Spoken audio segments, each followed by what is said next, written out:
Hi guys, Horror Fan here, and today I'm going to make a commentary video of my haunt, and after this, like immediately after this, I'm going to make a haunt walkthrough. There are some props missing in here, and that's just because I had a lot of props that I had in my room before, and I took them out of my room just for a couple of days to put them in the haunt. So when the haunt was over, I just put them back in my room immediately.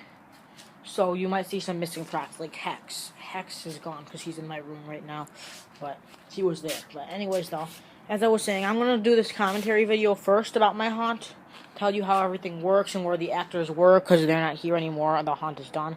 But anyways, just going to tell you that, and then I'm going to do a walkthrough video with all the lighting. There's still a little bit of haunted house lighting turned on, as you can see over there.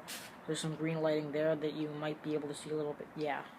Anyways, though, basically, so I'm just going to walk you through with everything turned off and tell you about the haunt. And then after that, I'm going to make an actual walkthrough video where I won't talk much. And I'll just walk through it with all my props, all my lighting, and everything on. Okay, so I'll tell you what everything was. The haunt this year was called Scattered. The reason why is because... Oh, there's the gallows too, by the way. Anyways, though, it was called Scattered because what we did... It's in a garage, so we didn't want it to be a really short haunted house. So what we did, we hid 13 severed fingers around the haunted house, and people cannot leave until they find all 13 of them. That was just a little trick we did to make the haunt longer. And what I did is I put the fingers by people's fears. You won't see any of the fingers in here, though, but I'll tell you where I hid them. You won't see any fingers because they were all found. These were the two example fingers to show them, like, this is what you're looking for. All the other ones are on Skeeves the Butler's plate, because they were told to put them on Skeeves' plate. When they found fingers, they were told to put it on Skeeves' plate. But anyways, I'll just explain where the actors were. So over here, I'll just tell the rule. I told the rules. They're going to walk in, they'll see Brain Eater, Broken Spine Girl, Insane Inmate, and they would see Hex and the Convulsing Nurse. The Convulsing Nurse actually broke the springs for her battery case. Completely came out. I can't even put the batteries in anymore. So technically, in a way, I guess she's fully working, but we can't put the springs in, so we can't get her to work at all. But if we did, then she would be working. Anyways, though, as I was saying, I was standing right here in my Blurp Charlie mask with the broken shovel, and I would bang on this when they walked past me, and it would make this loud ear-piercing noise for a second. Like, it's not chalkboard ear-piercing, it's just ear-piercing because it's loud. But anyways, though, I would just do that to scare them, be posing as a prop. Then I'd just look down and, kind of bang it on. And then I would jump off, and I'd get in front of them, and I'd just drag the broken shovel across the floor. And by broken shovel, I mean the part that shoveled was broken off. And it kind of, in a way, looks like a barricade, but it's not. It's a broken shovel. Okay, so here's Tire Swing Boy. He's working. I'll tell you where we had some of the fingers. So... these were actually, I was holding them to show them what they're looking for, so one of the fingers actually was hidden here. One of them was in Broken Spine Girl's, I don't know, sleeve here? Yeah, sleeve. One of them was here in his straitjacket, and Insane Inmate's straitjacket. So now let's move on. Okay, one was right here, next to the Tire Swing Boy's legs. In her hand, in Rosemary's hand, there was a finger. Rosemary's fully working. She ran out of batteries a couple times because all of them were on all day. So we broke a couple of stuff, but we didn't break them like you're probably thinking, what, did somebody break your props? No, they just broke because they couldn't handle being turned on for so long. And that's why I don't buy new props anymore. They're too bad. But I might still buy a little bit of new props for my haunt because I'm not using any of my good rare props in here because I don't want to risk them. So here's the incinerator. I don't know if you can see it very well. And here's my zombie barrel. I'm very disappointed. On Halloween, he didn't necessarily break. He still works perfectly, but his adapter is not an adapter that you attach to him. It's actually, the wire for the adapter is actually hot glued into him, and the adapter broke. So now we need to basically get somebody who knows, like electrical tape and all that stuff, to retape the adapter together, because they just couldn't make a connection on the zombie barrel, so I can't use a different adapter. It's completely glued on there. Here's my evil entity, fully working also. He looked pretty awesome in the haunt, to be honest. He was honestly one of my favorite parts. But my favorite part was the clown room, because lots of people are afraid of clowns. And I mean, there are lots of people afraid of other things, but people who are afraid of clowns seem to freak out more than anybody else, which is why clown rooms have always been my favorite. But here's my... wait. Distortions Unlimited Die Zombie Die. I know you can't see him very well, but you can kind of see him. He fell over a bunch of times, and he's still working. That just goes to show how good Distortions Unlimited is. There's my Spasm and Created Mummy. My Spasm was broken before the haunt, and Created Mummy's still working. Now him, we actually, as I said, I lost a lot of props in here that broke, but Barnyard Butcher here, what happened? He was talking for so long, because he was on, and I had all my seasonal vision props on constant. I didn't have them on censor. I had them constantly going, all of them. So he was constantly talking and doing his animation, so his speaker blew, and now it sounds really weird. So I consider him to be broken. Everything works, but the speaker just is messed up. So the speaker works, but it's messed up. I consider that to be broken still. Okay, now, let's be honest. Who isn't afraid of creepy dummies? I have Chucky the Interactive Dummy here. Half the time we had him on, saying his own lines, and half the time we were talking through his microphone and saying our stuff. And he would actually manipulate your voice to sound more deep and satanic when you talk through the microphone. But it wouldn't sound like the dummy's voice, it would just sound like your voice in a deeper way. Like a really oddly deeper way. And it was pretty creepy.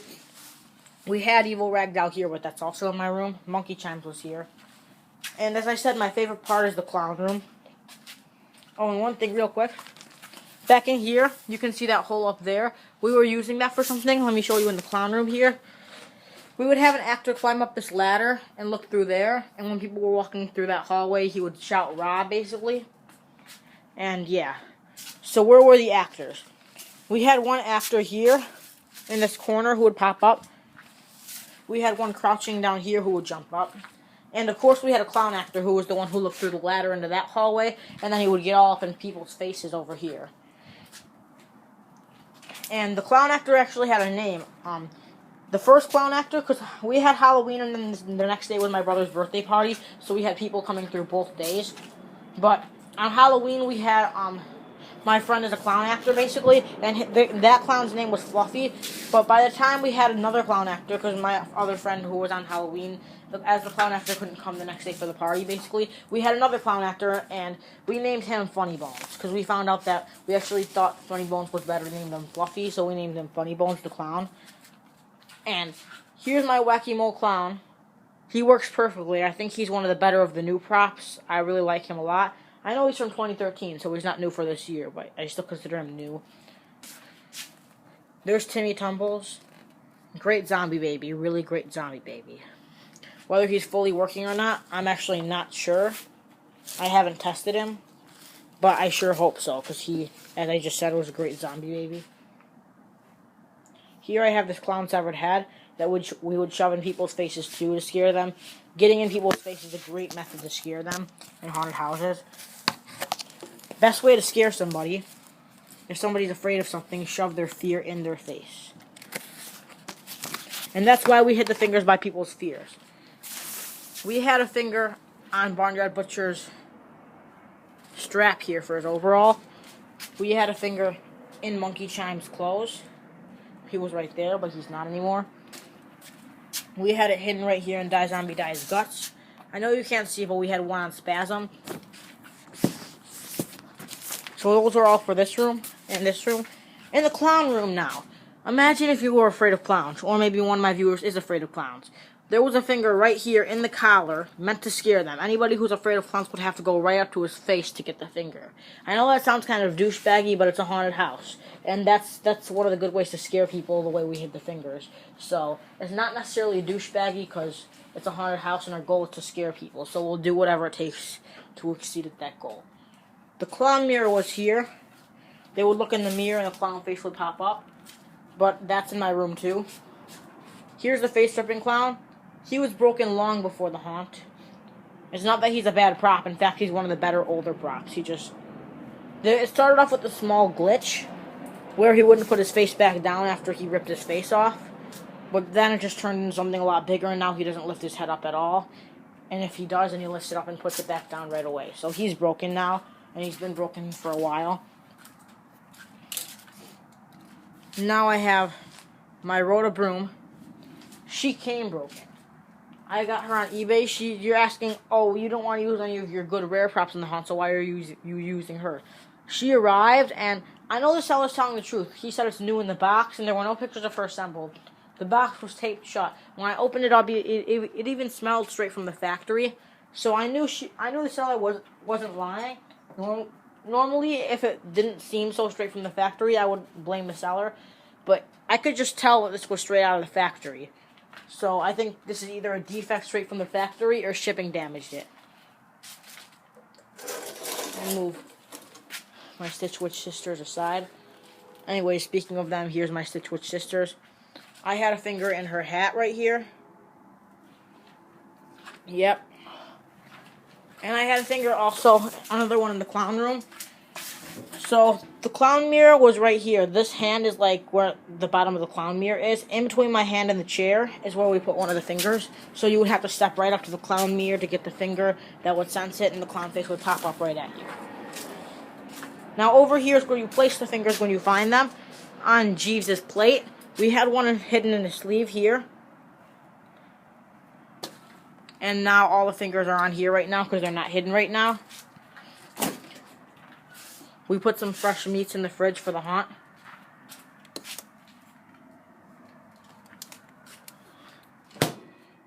And that's it for my haunt. This is probably the best year yet for it. I think we did a great job on it, and I'm really, really proud of it. Usually we have a lot of people criticizing it and saying it's not scary.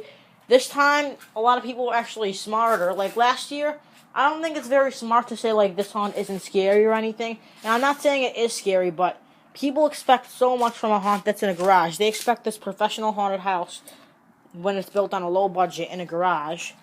And that's honestly pretty stupid in my opinion. So, as I was saying though, last year we had a lot of people who were acting like that. Not scary, not scary. Well, it's built in a garage, so what do you expect?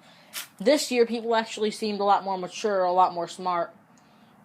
And not many people criticized it. We hardly got any criticism. In fact, most people liked it.